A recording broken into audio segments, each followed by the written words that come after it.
परम पूज्य श्री महाराज जी के YouTube चैनल को सब्सक्राइब करें तथा पूज्य महाराज श्री जी की कथाओं को सर्वप्रथम देखने के लिए बेल आइकन दबाना ना भूलें।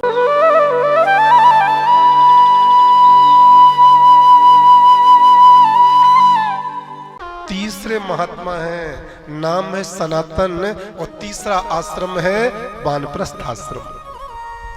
तो सनातन नाम के महात्मा सिद्धेश्वर महादेव जी के दरबार में विराजमान होकर के सभी हजार हजार संतों के लिए रमेश भैया वानप्रस्थ आश्रम की महिमा और वानप्रस्थ आश्रम के नियम बता रहे हैं। 50 वर्ष तक गृहस्थाश्रम में रहना चाहिए, और 50 के बाद में गिनती कहां से प्रारंभ होती है, बोलना जरा जल्दी।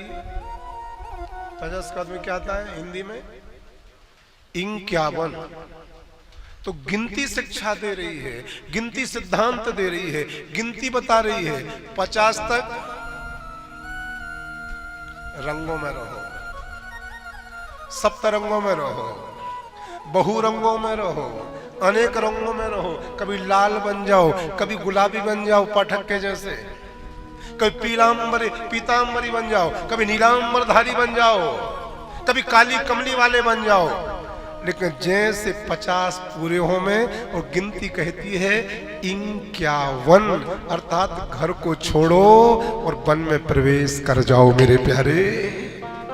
गिनती से शिक्षा ले लो तो तुम तर जाओगे, गिनती से शिक्षा ले लो तो तुम्हारा उद्धार हो जाएगा। 51 अर्थात 50 के बाद में इंसान को घर में नहीं रहना चाहिए।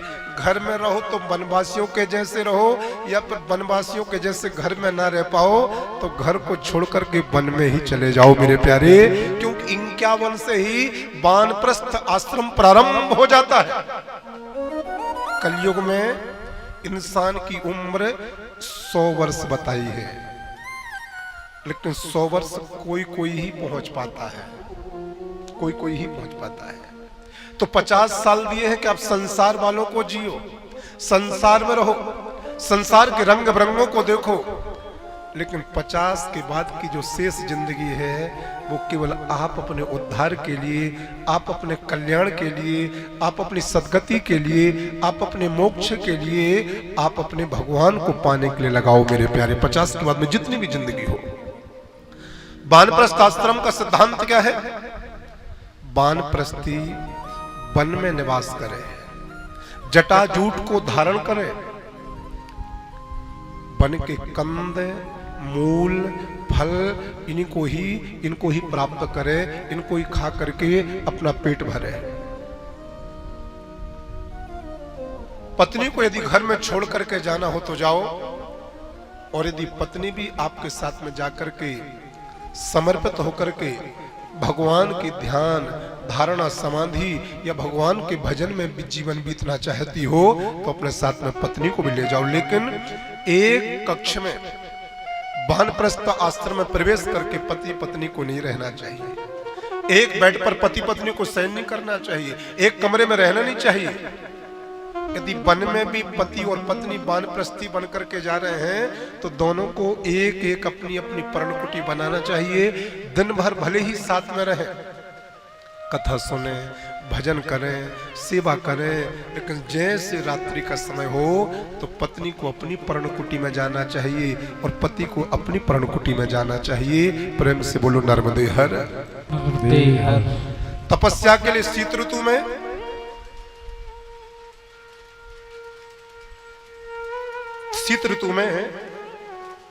जब ठंडी आवे तो जलधारा करना चाहिए, और जब गर्मी आवे तो वानप्रस्थी को अंगीठी तपना चाहिए। खुले आसमान के नीचे पंचाग्नि तपना चाहिए। सम दम तप तितिक्षा आदि के द्वारा वैदिक कर्मों का सदा सर्वदा वानप्रस्थी को पालन करना चाहिए। जब तक शरीर में ताकत रहे, जब तक शरीर में बल रहे, तितिक्षा सहन करने की, भूखा रहने की, प्यासा रहने की, तब तक रहे। अग्निहोत्र आदि कर्मों को करता हुआ वानप्रस्थ धर्मों का प्रेम पूर्वक पालन करता रहे। और जब पूर्ण वैराग्य हो जाए, जब प्रबल वैराग्य हो जाए, जब मन संसार से बिल्कुल हट जाए, जगत से बिल्कुल हट जाए, जगन्नाथ में लगने को तैयार हो जाए, तो उसी वक्त वानप्रस्थी को संन्यास ले लेना चाहिए मेरे प्यारे। जब तक प्रबल वैराग्य ना होवे, जब तक पूर्ण वैराग्य ना होवे, जब तक मन संसार से बिल्कुल हटे ना, तब तक वानप्रस्थ आश्रम में ही रहो, संन्यास मत लेना। अब आजकल तो ये देखा गया है, बन तो जाते हैं सन्यासी, बुरा मत मानना, बन तो जाते हैं सन्यासी, लेकिन मन संसार से हटता ही नहीं है।